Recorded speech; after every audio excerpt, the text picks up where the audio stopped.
Olá, turma, tudo bem? Bora lá para a nossa leitura de hoje. Mais um dia, né?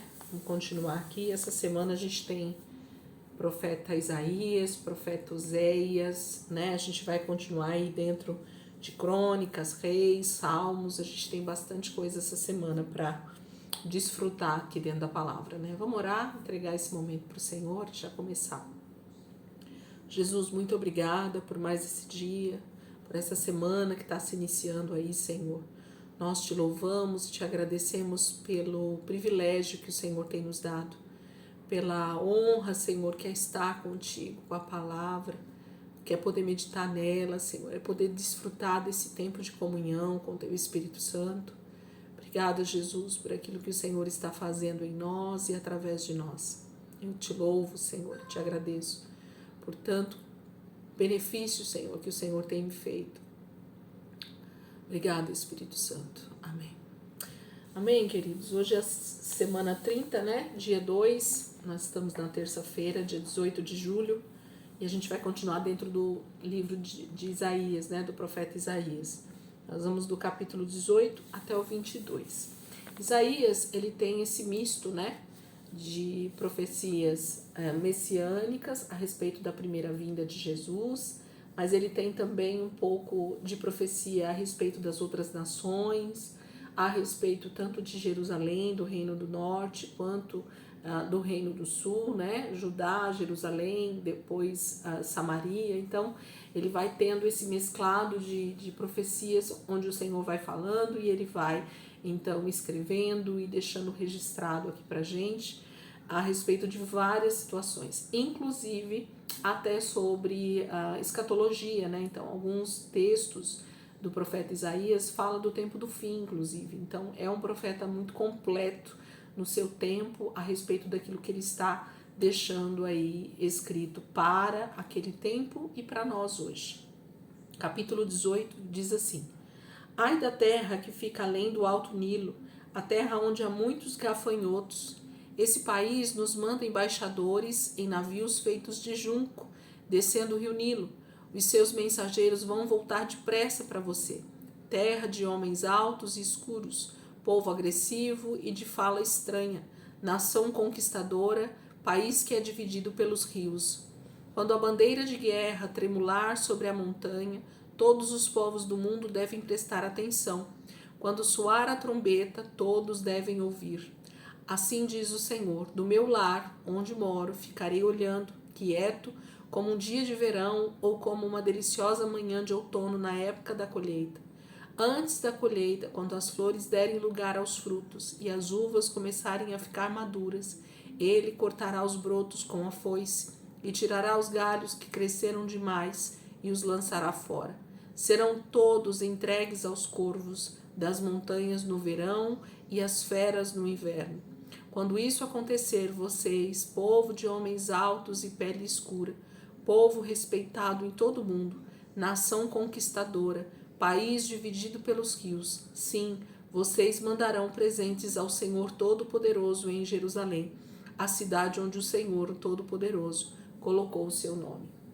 Então ele está falando de uma cidade, né, de uma nação que está ali cortado pelos rios, pelo rio Nilo, né? E essa nação, ao mesmo tempo que ela vai ser uma nação que vai sofrer com as guerras, com as situações dos últimos dias, mas ela vai ser uma cidade onde ela mesma vai honrar o Senhor, trazendo presentes para o Senhor no Monte Sião. Então, está se falando de forma muito mais escatológica do que de forma para aquele tempo. Capítulo 18. Este é o julgamento contra o Egito. O Senhor se aproxima depressa, montado sobre uma nuvem veloz, para castigar o Egito. Os falsos deuses do Egito tremem diante dele, e o coração dos egípcios se derrete de medo. Eu farei os egípcios brigarem entre si, cada um brigando com seu próprio irmão, vizinho contra vizinho, cidade contra cidade, reino contra reino. Os sábios conselheiros do Egito quebrarão a cabeça, tentando descobrir uma solução. Vão pedir aos seus ídolos e necromantes uma resposta. Chamarão feiticeiros, adivinhos e médios para resolver os problemas do país. mas farei com que seus planos resultem em nada. Então entregarei o Egito a um senhor duro e cruel e um rei muito mau, diz o Senhor Todo-Poderoso. As águas do Nilo secarão, não haverá enchente que todos os anos alaga os campos. Os canais usados para molhar as plantações ficarão entupidos de plantas podres e terão um cheiro horrível. Os juncos e as canas murcharão.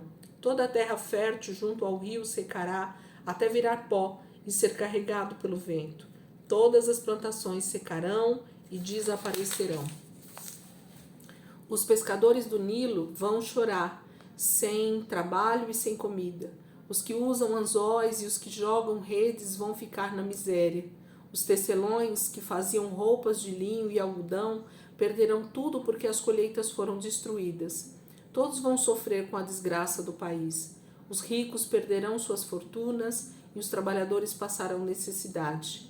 Os príncipes de Zoan são tolos. Os melhores conselhos que eles dão ao faraó, o rei do Egito, não passam de tolices. E eles ainda contam vantagens ao faraó, dizendo: sou sábio, sou discípulo dos reis da antiguidade. Onde foram parar os seus sábios, Senhor do Egito? Onde está a sabedoria de todos eles? Se forem sábios de verdade, digam que o Senhor Todo-Poderoso tem planejado contra o Egito. Os líderes de Zoan não passam de tolos. Os conselheiros de Mênfis foram enganados. As pessoas mais importantes do país acabaram arruinando o Egito com seus maus conselhos. O Senhor colocou na mente desses homens um espírito de confusão, e por isso todos os conselhos que eles dão são errados. Eles fizeram o Egito cambalear como um bêbado cambaleia em volta do seu vômito. Não há nada que o Egito possa fazer. Ninguém, seja cabeça ou cauda, palma ou junco, pode fazer alguma coisa. Naquele dia os egípcios serão como mulheres. Quando o Senhor Todo-Poderoso levantar o seu braço para castigar o Egito, eles se encolherão de medo. Judá trará pavor aos egípcios, para deixar os egípcios tremendo de medo. Bastará falar o nome de Judá, por causa dos planos que o Senhor Todo-Poderoso fez contra o Egito. Naquele dia, 5 cidades farão um juramento de obedecer ao Senhor Todo-Poderoso e começarão a falar a língua de Judá. Uma dessas cidades será Heliópolis, a cidade do sol. Haverá também um altar dedicado ao Senhor na terra do Egito e um monumento ao Senhor na fronteira, que servirão de sinal e testemunho para lembrar os egípcios de que devem obedecer ao Senhor Todo-Poderoso.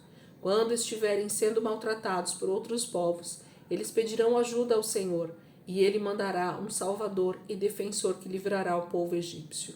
Naquele dia, o Senhor mesmo vai se levantar, se revelar aos egípcios. Eles vão conhecer o Senhor e vão adorá-lo com sacrifícios e ofertas de cereal. Farão promessas ao Senhor e cumprirão o que prometeram. O Senhor vai ferir o Egito, mas depois curará as suas feridas. Eles se voltarão para o Senhor e ele vai ouvir os seus pedidos e os curará. Naquele dia, o Egito e a Assíria serão ligados por uma estrada, pelo qual os egípcios e os assírios poderão viajar livremente de um país ao outro. Os 2 povos adorarão o Senhor. Israel, Egito e Assíria serão amigos e viverão em paz. Israel será o mediador entre esses 2 povos, porque o Senhor Todo-Poderoso vai abençoar o Egito e a Assíria, dizendo: bendito seja o Egito, meu povo. Bendito seja a Assíria, a terra que eu criei. Bendito seja Israel, a minha herança. Gente, capítulo 19, então, fala dessa promessa que o Senhor faz de juízo, mas também de redenção sobre o Egito e sobre a Assíria, porque sobre Israel a gente já sabe dessa promessa, né? Mas quando eu leio esses textos a respeito, não só esse, vocês vão ver que vão ter muitos outros, a respeito do Egito e a respeito da Assíria, que o Senhor trará redenção sobre eles, e eles serão uma nação que vão adorar ao Senhor também, muito me alegra, porque o que a gente tem visto, né, ou o que a gente percebe, é que a gente fala muito mais mal a respeito do Egito, tendo essa tipologia do mundo, né, do faraó sendo o diabo, tem tudo isso sim como sombra ali no tempo de Moisés, e enquanto o povo sai, né, ali do cativeiro, mas o Senhor diz que Egito e a Síria serão terras que o adorarão. Por quê?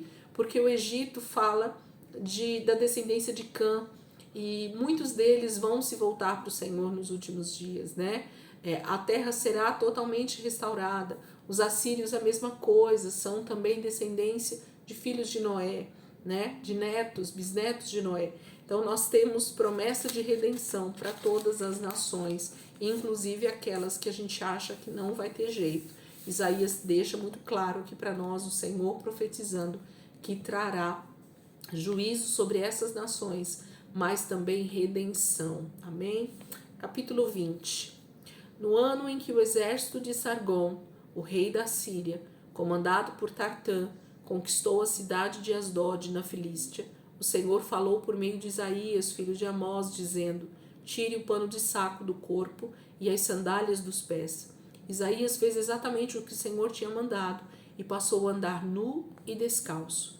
Então o Senhor disse ao povo: assim como meu servo Isaías andou nu e descalço durante 3 anos, como símbolo e advertência contra o Egito e Etiópia, assim o rei da Síria vai prender e escravizar os egípcios e os etíopes, levando-os para a sua terra, velhos e jovens, nus e descalços, com as nádegas descobertas, para envergonhar o Egito. Quando isso acontecer, os israelitas ficarão assustados, eles esperarão que os etíopes ajudassem Israel e que os exércitos do Egito lutassem ao seu lado. Naquele dia, o povo que vive deste lado do mar dirá: vejam o que aconteceu com aqueles em quem nós confiávamos e a quem fomos pedir proteção contra o rei da Síria. Se isso aconteceu aos nossos amigos tão poderosos, o que poderá acontecer conosco? Então, o capítulo 20 fala desse momento de 3 anos, né, em que o Senhor fez com que Isaías ficasse nu e descalço. E quando a gente olha esses textos, a gente acha que é só uma alegoria, né? Que é só, não, imagina, Deus não fez isso, ele andou lá com a roupa de baixo. Não, não. Quando Deus precisa mostrar algo, quando Deus precisa falar algo a uma nação principalmente, e aqui no caso é com o próprio Israel, Deus precisava mostrar de forma muito escandalosa aquilo que ele estava fazendo. E quando ele fala de Sargom, rei da Síria, né? Esse homem foi um dos grandes governantes da Síria. Ele está no rol da história, né? Então a gente pode ver que tudo que realmente aconteceu naquele tempo, Deus estava movendo a história, e que o que vai acontecer também nos últimos dias, o Senhor também está movendo a história para fazer com que Israel olhe e pense se as grandes potências foram totalmente destruídas, foram levadas cativas, né? Que dirá eles que estão confiando aí no braço desses amigos, desses vizinhos, né? Para a guerra. Capítulo 21 diz assim: esta é a mensagem de Deus sobre a Babilônia. Um terrível desastre se aproxima de você, vindo do deserto junto ao mar, como um vendaval em forma de redemoinho que vem do deserto de Negueb, ao sul de Judá, daquela terra pavorosa. Deus me mostrou uma visão assustadora. A Babilônia vive praticando mal, destruindo outros povos, mas ela mesma vai ser destruída pelos elamitas e medos. Então o sofrimento das outras nações vai acabar. A visão é tão terrível que me deixou angustiado. Sinto dores muito fortes como a mulher que vai dar à luz. Estou ficando tão fraco que quase não posso ouvir. Estou ficando cego de tanto medo. Meu coração estremece. Fiquei completamente apavorado. Eu queria que a noite chegasse para poder descansar, mas não consigo dormir. Fico acordado, tremendo de medo. Eu vi na minha visão os servos arrumando uma grande mesa. Havia todo tipo de comida e muita bebida. Os convidados chegaram e se sentaram para comer, mas de repente alguém deu esta ordem: vamos, príncipes e soldados, corram depressa, preparem seus escudos. E na visão o Senhor me disse: vá e coloque um vigia no alto do muro da cidade. Diga a ele para anunciar tudo o que puder ver. Quando vieram homens montados em jumentos e camelos, andando em duplas, ele deve ficar alerta. É hora do ataque. Eu coloquei o vigia sobre o muro da cidade e finalmente ele gritou: Senhor, eu fiquei vigiando nesta torre dia e noite, durante muito tempo. Agora, atenção, Lá vêm eles, os cavaleiros que andam em fila de 2. Depois o vigia disse: ela caiu, a Babilônia caiu. Todas as imagens dos falsos deuses da Babilônia estão quebradas, espalhadas pelo chão. Ah, meu povo, perseguido e maltratado, como trigo malhado na eira, eu anunciei a vocês tudo que o Senhor Todo-Poderoso, o Deus de Israel, me revelou. Esta é a mensagem de Deus contra o povo de Edom. Alguém que vive em Seir grita para mim: guarda, que horas da noite já são? Guarda, que horas da noite já são? Quanto tempo nos resta? E o guarda responde: amanhã vai chegar, mas a noite voltará. Se quiserem perguntar de novo, voltem e perguntem. Esta é a mensagem contra o povo da Arábia.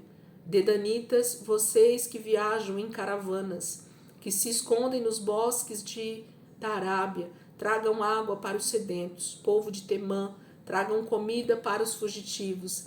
Eles estão fugindo da guerra, das espadas prontas para o golpe e das flechas já prontas nos arcos. Mas daqui a 1 ano e nem um dia a mais, diz o Senhor, a poderosa tribo de Quedar será destruída. Somente alguns dos seus valentes flecheiros vão escapar com vida. O Senhor, o Deus de Israel, falou. Capítulo 21, o Senhor traz então uma palavra também para Edom, para o povo da Arábia e inclusive para a Babilônia, né? Esse texto aqui ele está lá em Apocalipse também, né? A grande Babilônia caiu, ela caiu, né? Então esse texto é repetido lá em Apocalipse por causa dessa queda da Babilônia, né? Da representação do que é a Babilônia. Gente, a Babilônia é um sistema, a Babilônia é um tipo de reino, a Babilônia é um tipo de adoração, a Babilônia é um sistema político, econômico, de muitas riquezas. Isso é a Babilônia, né? Então, tanto Isaías quanto outros profetas vão usar, né? E já usaram, inclusive Oséias também falou um pouco sobre isso. E nós vamos ver em outras profecias a respeito da Babilônia, porque ela é uma representação muito viva para aquele momento. E Deus estava mostrando para eles o que era esse grande sistema que iria cair, a famosa Babilônia. Amém? Nos últimos dias nós vamos ver esse sistema cair também. 22, gente, nosso último texto de hoje.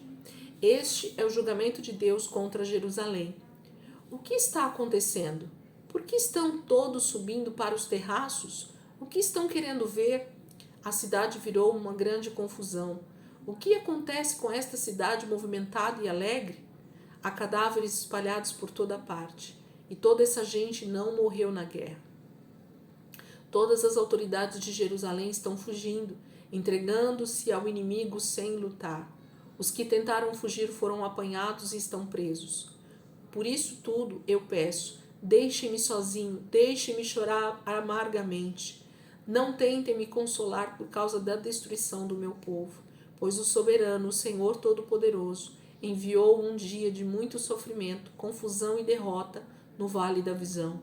As muralhas de Jerusalém estão cheias de grande buraco e a gritaria é tanta que chega até os morros fora da cidade. Esse grande exército avança com seus carros e cavalos. São os arqueiros do país de Elão e os que carregam o escudo vieram da terra de Quir.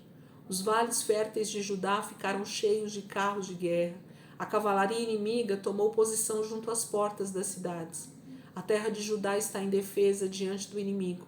Em Jerusalém, os soldados correm ao depósito de armas guardados no salão da floresta. As autoridades examinaram os buracos nos muros da cidade de Davi e encheram de água o açude inferior que ficava dentro da cidade. Examinaram as casas de Jerusalém e mandaram derrubar algumas casas e com essas pedras consertaram os muros. Vocês construíram um reservatório especial entre o muro interno e o externo para guardar a água que vinha do açude de baixo. Mas todos esses planos vão falhar, porque vocês não olharam para cima, para aquele que há muito tempo havia planejado todas estas coisas. Naquele dia, o soberano Senhor Todo-Poderoso pediu que vocês se arrependessem. Vocês deviam chorar, gemer, rapar a cabeça e usar vestes de lamento como sinal de tristeza por causa de seus pecados. Mas em vez disso, o que é que vocês fizeram? Vocês cantaram, brincaram e se divertiram. Houve grande júbilo e alegria, abate de gado e matança de ovelhas. Vocês comeram e beberam vinho à vontade. E vocês diziam: vamos comer, beber e nos divertir. Afinal, vamos morrer amanhã. O Senhor Todo-Poderoso me revelou o seguinte: esse terrível pecado não será perdoado até o dia em que vocês morrerem. Eu, o soberano Senhor Todo-Poderoso, falei. Depois disso, o soberano Senhor Todo-Poderoso me disse: Isaías, vá dizer o seguinte a Sebna, o administrador do palácio: o que você faz aqui? E quem lhe deu permissão para mandar talhar um túmulo na rocha, um lugar de descanso no lugar mais alto do monte? Fique sabendo que o Senhor vai arrancar você da sua posição importante e jogá-lo para bem longe. Ele apanhará você e o lançará numa terra seca, que fica muito longe daqui. E lá você vai morrer perto dos seus carros de guerra, que o enchiam tanto de orgulho, e você será uma vergonha para a casa do seu Senhor. E eu vou tirá-lo do seu cargo, vou fazer você cair de sua alta posição. Naquele dia chamarei o meu servo Eliaquim, o filho de Ilquias, darei a ele as roupas oficiais que você usou, e eu lhe darei o cinto que você usava, e passarei para ele a autoridade que você tem. Ele será um pai para o povo de Jerusalém e para os moradores de Judá. Colocarei a chave da casa de Davi sobre o seu ombro. O que ele abrir, ninguém fechará, e o que ele fechar, ninguém abrirá. Eu farei dele um apoio seguro para todo o meu povo, como uma estaca que foi fincada firmemente no chão. Ele será como um trono de honra para a casa de seu pai. Toda a glória de sua família dependerá dele, desde o mais importante até o mais humilde. Todos vão confiar totalmente nele para a proteção das famílias e das coisas que possuem. Ele será o orgulho da sua família. Naquele dia, diz o Senhor Todo-Poderoso, a estaca fincada em chão firme cairá, e tudo que se apoiava nela cairá junto com ela, pois o Senhor declarou. Então, capítulo 22, o Senhor fala sobre Jerusalém, né? E aqui no final ele fala sobre Sibna, uma alta oficial, né, do palácio, provavelmente alguém que vai ter a sua posição retirada pelo próprio Senhor, e ele vai ser levado cativo, e nós vamos ver isso na leitura. O profeta Isaías só está profetizando, trazendo a mensagem do Senhor para esse homem, para que ele então se arrependa, né? Para que ele repense a sua vida, quem sabe a misericórdia. É para isso que Deus traz, né? As profecias, para que o homem se converta dos seus maus caminhos. Era para isso que Deus falava nesse tempo através dos profetas. Quem sabe assim, o meu povo se arrepende e se volta para mim. O meu povo se arrepende e volta a me buscar de todo o coração. Assim o Senhor poderia mudar, né, o rumo dessa história e trazer talvez paz sobre essa situação ou amenizar, né, as guerras nesse lugar. Amém, queridos? Então, nós fomos até aqui. Amanhã a gente vai continuar aqui em Isaías, a partir do capítulo 23, e nós vamos até o 27 amanhã. E assim sucessivamente, aí durante toda essa semana a gente tem tanto Isaías quanto Oséias para ver o que Deus está falando com o seu povo e com as nações vizinhas. Amém? Deus abençoe. Ótima terça-feira para vocês e amanhã, se Deus quiser, a gente está aqui de volta para continuar a nossa leitura em nome de Jesus. Deus abençoe.